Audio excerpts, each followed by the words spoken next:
I am Max Payne. My wife and daughter were murdered. It had something to do with the designer drug V.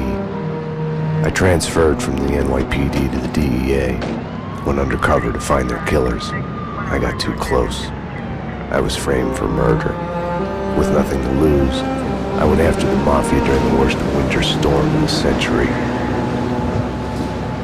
My first stop was Vinny Gagnetti, a lowlife in the habit of taking his frustrations out on underage call girls. I left him bleeding in an alley after I'd gotten what I wanted out of him.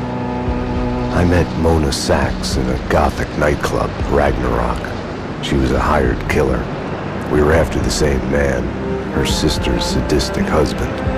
I was drawn to her for all the wrong reasons. I made a deal with Vladimir Lem. The Russian was a smooth operator. He helped me get to the mob boss I was after, but I was in over my head. The government was involved.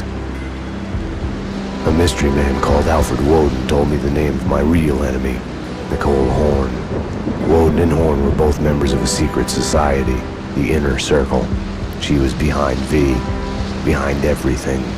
While working for the DA, my wife had accidentally seen papers that incriminated Horn.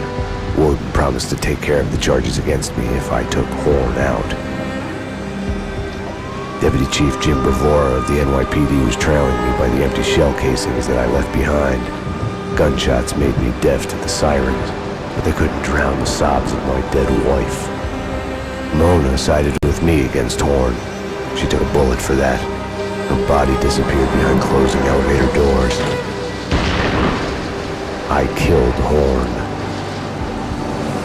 I gave myself up to the police. I had enough evidence against Woden to know that he'd keep his promise. I lied to myself that it was over. I was still alive.